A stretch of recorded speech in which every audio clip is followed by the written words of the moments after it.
अध्याय 1 rich dad poor dad Robert Kiyosaki के अनुसार। मेरे दो डैडी थे, एक अमीर और दूसरे गरीब। एक बहुत पढ़े लिखे और समझदार थे, वे पीएचडी और उन्होंने अपने 4 साल के अंडर ग्रेजुएट कार्य को 2 साल से भी कम समय में कर लिया था। इसके बाद वे आगे पढ़ने के लिए Stanford university, university of Chicago तथा नॉर्थ वेस्टर्न यूनिवर्सिटी गए और यह सब उन्होंने पूरी तरह से स्कॉलरशिप के सहारे ही किया।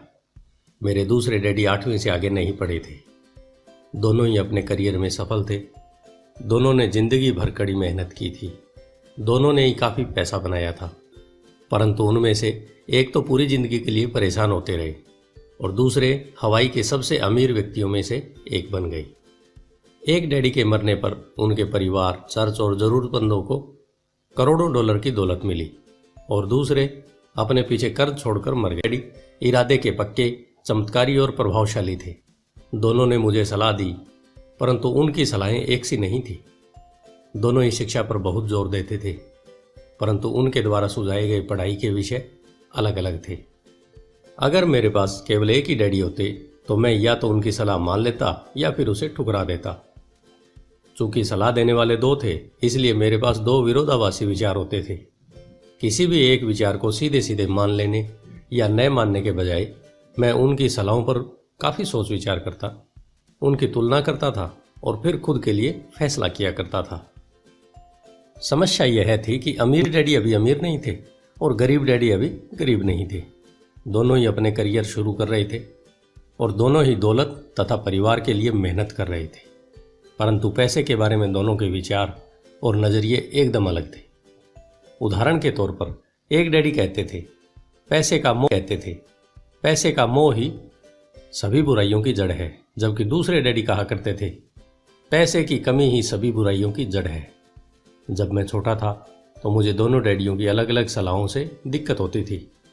एक अच्छा बच्चा होने के नाते मैं दोनों की बातें सुनना चाहता था। परेशानी यह थी कि दोनों एक सी बातें नहीं करते थे। उनके विचारों में जमीन आसमान का फर्क था, खासकर पैसे के मामले में। मैं काफ़ी लंबे समय तक यह सोचा करता कि उनमें से किसने क्या कहा, क्यों कहा और उसका परिणाम क्या होगा। मेरा बहुत सा समय सोच विचार में ही गुजर जाता था। मैं खुद से बार बार इस तरह के सवाल पूछा करता, उन्होंने ऐसा क्यों कहा, और फिर दूसरे डैडी के द्वारा कही हुई बातों के बारे में भी इसी तरह के सवाल पूछता। काश मैं यह बोल सकता, हाँ वे बिल्कुल सही हैं, मैं उनकी बातों से पूरी तरह सहमत हूँ, या यह कहकर मैं सीधे उनकी बात ठुकरा सकता था। बूढ़े को यह भी नहीं पता कि वह क्या कह रहा है। मुझे प्यार करते थे, इसलिए मुझे खुद के लिए सोचने पर मजबूर होना पड़ा। इस तरह सोचना मेरी आदत बन गई, जो आगे चलकर मेरे लिए बहुत फायदेमंद साबित हुई। अगर मैं एक तरह से ही सोच पाता तो यह मेरे लिए इतना फायदेमंद नहीं होता। धन दौलत का विषय स्कूल में नहीं बल्कि घर पर पढ़ाया जाता है। शायद इसीलिए अमीर लोग और ज़्यादा अमीर होते जाते हैं, जबकि गरीब और ज़्यादा गरीब होते जाते हैं और मध्यम वर्ग कर्ज में डूबा रहता है। हम में से ज़्यादातर लोग पैसे के बारे में अपने माता पिता से सीखते हैं। कोई गरीब माता पिता अपने बच्चों को पैसे के बारे में क्या सिखा सकता है? वह सिर्फ इतना ही कह सकता है, स्कूल जाओ और मेहनत से पढ़ो। हो सकता है वह बच्चा अच्छे नंबर से कॉलेज की पढ़ाई पूरी कर ले, फिर भी पैसे के मामले में उसकी मानसिकता और उसके सोचने का ढंग एक गरीब आदमी जैसा ही बना रहेगा। यह सब उसने तब सीखा था जब वह छोटा बच्चा था। धन का विषय स्कूलों में नहीं पढ़ाया जाता। स्कूलों में शैक्षणिक और व्यावसायिक निपुणताओं पर जोर दिया जाता है, न कि धन संबंधी निपुणता पर। इससे यह साफ हो जाता है कि जिन स्मार्ट बैंकर्स, डॉक्टर्स और अकाउंटेंट्स के स्कूल में अच्छे नंबर आते हैं, वे जिंदगी भर पैसे के लिए संघर्ष क्यों करते हैं। हमारे देश पर जो भारी कर्ज लदा हुआ है, वह काफ़ी हद तक उन उच्च शिक्षित राजनेताओं और सरकारी अधिकारियों के कारण है जो आर्थिक नीतियां बनाते हैं। और मज़े की बात यह है कि वे धन के बारे में बहुत कम जानते हैं। मैं अक्सर नई सदी में आने वाली समस्याओं के बारे में सोचता हूँ। तब क्या होगा जब हमारे पास ऐसे करोड़ों लोग होंगे जिन्हें आर्थिक और चिकित्सकीय मदद की ज़रूरत होगी। धन संबंधी मदद के लिए या तो वे अपने परिवारों पर या फिर सरकार पर निर्भर होंगे। क्या होगा जब मेडिकेयर और सोशल सिक्योरिटी के पास पैसा खत्म हो जाएगा? किस तरह कोई देश तरक्की कर पाएगा? अगर पैसे के बारे में पढ़ाई की जिम्मेदारी माता पिता के ऊपर छोड़ दी जाएगी। जिनमें से ज़्यादातर गरीब हैं या मैंने दोनों में से ज़्यादातर गरीब हैं या गरीब होंगे। क्योंकि मेरे पास दो प्रभावशाली डैडी थे, इसलिए मैंने दोनों से ही सीखा। मुझे दोनों की सलाह पर सोचना पड़ता था। इस तरह से सोचते सोचते मैंने यह भी जान लिया कि किसी व्यक्ति के विचार उसकी ज़िंदगी पर कितना ज़बरदस्त असर डाल सकते हैं। उदाहरण के तौर पर एक डैडी को यह कहने की आदत थी, मैं इसे नहीं खरीद सकता। दूसरे डैडी इन शब्दों के इस्तेमाल से चिढ़ते थे। वे जोर देकर कहा करते थे कि मुझे इसके बजाय यह कहना चाहिए, मैं इसे कैसे खरीद सकता हूँ। पहला वाक्य नकारात्मक है और दूसरा प्रश्नवाचक। एक में बात खत्म हो जाती है और दूसरे में आप सोचने के लिए मजबूर हो जाते हैं। मेरे जल्द ही अमीर बनने वाले डैडी ने मुझे समझाया कि जब हम कहते हैं मैं इसे नहीं खरीद सकता, तो हमारा दिमाग काम करना बंद कर देता है। इसके बजाय जब हम यह सवाल पूछते हैं मैं इसे कैसे खरीद सकता हूँ, तो हमारा दिमाग काम करने लगता था कि आपका जिस चीज़ पर दिल आ जाए उसे खरीद ही लें। वे लगभग दीवानगी की हद तक अपने दिमाग को कसरत करवाना चाहते थे और उनके ख्याल से दिमाग दुनिया का सबसे ताकतवर कंप्यूटर है। मेरा दिमाग हर रोज़ तेज़ होता जाता है क्योंकि मैं इसकी कसरत करता रहता हूँ। यह इतना तेज़ होता जाता है, मैं इसकी मदद से उतना ही ज़्यादा पैसा कमा सकता हूँ। उनका मानना था कि मैं इसे नहीं खरीद सकता कहना दिमाग की आलस्य की पहचान है। हालांकि दोनों ही डैडी अपने काम में कड़ी मेहनत करते थे, परंतु मैंने देखा कि पैसे के मामले में एक डैडी की आदत यह थी कि वे अपने दिमाग को सुला देते थे और दूसरे डैडी अपने दिमाग को लगातार कसरत करवाते रहते थे। इसका दीर्घकालीन नतीजा यह निकला कि एक डैडी आर्थिक रूप से बहुत अमीर होते चले गए, जबकि दूसरे डैडी लगातार कमज़ोर होते चले गए। इसे इस तरह से समझे कि एक व्यक्ति हर रोज़ कसरत करने के लिए जिम जाता है, जबकि दूसरा व्यक्ति अपने सोफे पर बैठकर टीवी देखता रहता है। शरीर की सही कसरत से आप ज़्यादा तंदुरुस्त हो सकते हैं और दिमाग की सही कसरत से आप ज़्यादा अमीर हो सकते हैं। आलस्य से स्वास्थ्य और धन दोनों का ही नुकसान होता है।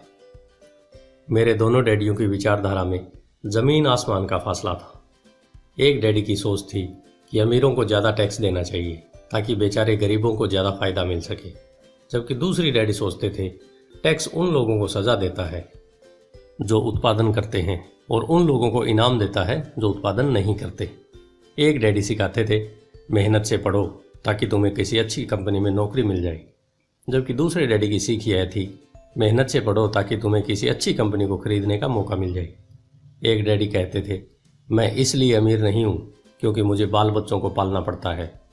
दूसरे डैडी कहते थे मुझे इसलिए अमीर बनना है क्योंकि मुझे बाल बच्चों को पालना है। एक डैडी डिनर की टेबल पर पैसे और बिजनेस के बारे में बात करते थे, परंतु दूसरे डैडी भोजन करते समय पैसे की बातें करने के लिए मना करते थे। एक का कहना था जहां पैसे का सवाल हो सुरक्षित कदम उठाओ, खतरा मत उठाओ। दूसरे का कहना था खतरों का सामना करना सीखो।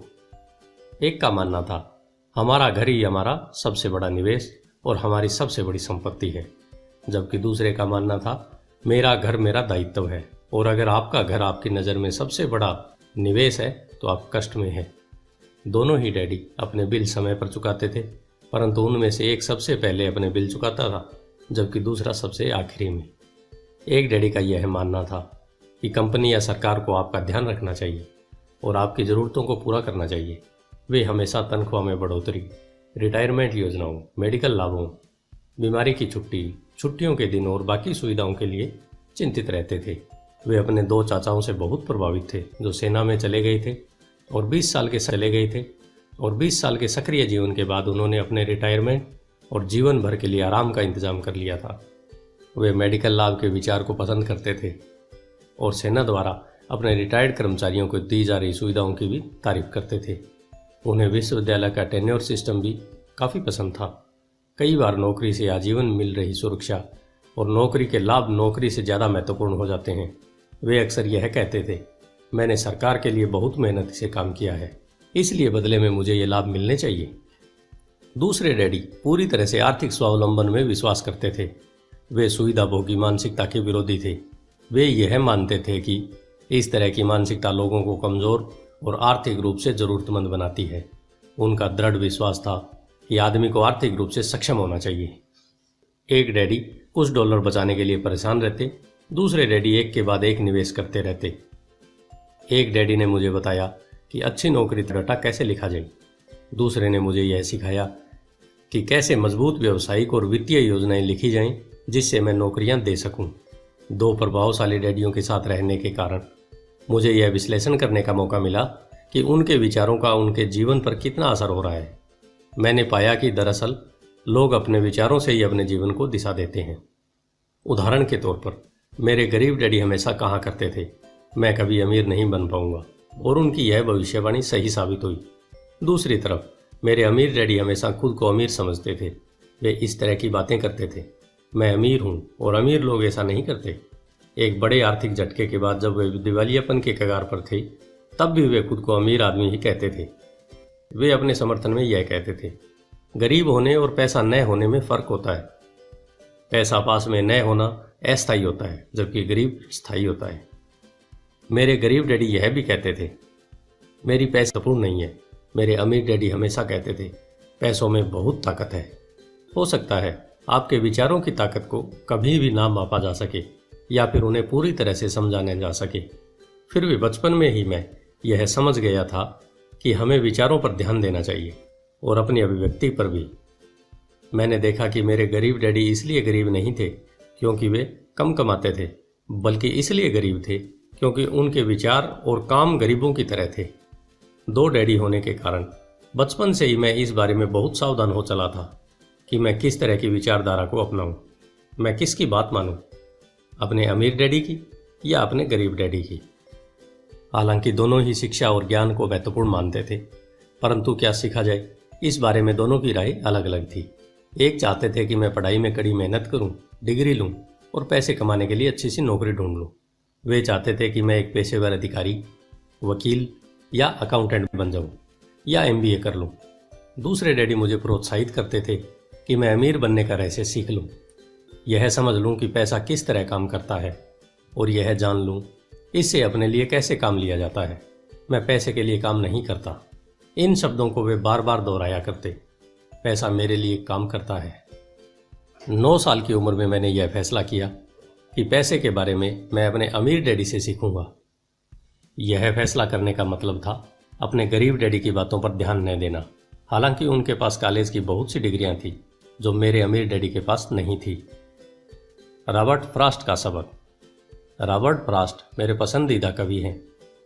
हालांकि मुझे उनकी बहुत सी कविताएं पसंद है, परंतु द रोड नॉट टेकन मुझे सबसे ज़्यादा पसंद है।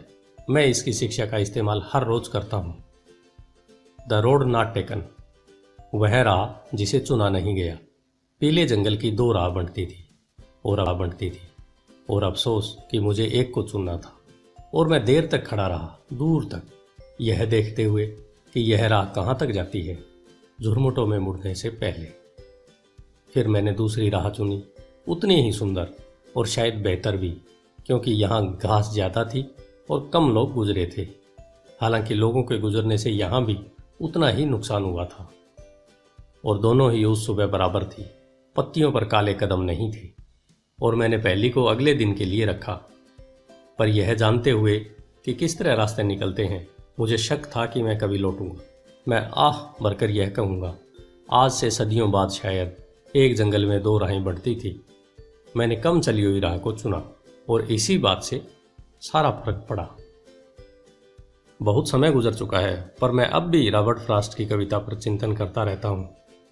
पैसे के बारे में अपने पढ़े लिखे डैडी की सलाह और नज़रिए को न सुनने का मेरा फैसला दुखद था, परंतु यह एक ऐसा फैसला था जिसने मेरी ज़िंदगी की दिशा तय कर दी। एक बार मैंने यह फैसला कर लिया कि मुझे किसकी बात सुननी है, तो उसके बाद मेरी धन संबंधी शिक्षा शुरू हो गई। मेरे अमीर डैडी ने मुझे 30 साल से भी ज़्यादा समय तक सिखाया, तब तक जब तक कि मेरी उम्र 39 साल नहीं हो गई, और इसके बाद उन्होंने सिखाना बंद कर दिया। उन्होंने यह देख लिया था कि मैं वह सब समझ चुका हूँ जो वे मेरी मोटी बुद्धि में भरने की कोशिश कर रहे थे। पैसा एक तरह की ताकत है, परंतु इससे भी बड़ी ताकत है वित्तीय शिक्षा। पैसा तो आता और जाता रहता है, परंतु अगर आप यह जानते हैं कि पैसा किस तरह से काम करता है, तो आप ज़्यादा ताकतवर हो जाते हैं और आप दौलत कमाना चालू कर सकते हैं। केवल सकारात्मक चिंतन से ही समस्या हल नहीं हो सकती, क्योंकि ज़्यादातर लोग स्कूल में पढ़ते हैं और वहाँ वे कभी यह नहीं सीख पाते कि इस पैसा किस तरह से काम करता है, इसलिए वे पैसे के लिए काम करने में अपनी सारी ज़िंदगी बर्बाद कर देते हैं। मेरी शिक्षा जब शुरू हुई थी तब मैं केवल 9 साल का था और इसी कारण मेरे अमीर डैडी ने मुझे जो पढ़ाया वे बहुत आसान थे और सारी बातों को छोड़कर विचार किया जाए तो उन्होंने मुझे 30 साल तक कुल 6 महत्वपूर्ण पाठ पढ़ाए। यह पुस्तक उन्हीं 6 पाठों के बारे में है और इसे भी उतना ही आसान बनाने की कोशिश की गई है जितना कि मेरे अमीर डैडी ने मुझे मेरे लिए आसान बनाया था। यह पाठ आपके लिए जवाब की तरह नहीं लिखे गए हैं बल्कि मार्गदर्शक की तरह लिखे गए हैं, ऐसे मार्गदर्शक जो ज़्यादा अमीर बनने में आपकी और आपके बच्चों की मदद करेंगे, चाहे बदलती हुई इस अनिश्चित दुनिया में कुछ भी होता रहे। धन्यवाद। आइए चलते हैं अध्याय 2 की तरफ, जो है अमीर लोग पैसे के लिए काम नहीं करते। आपका दिन शुभ हो।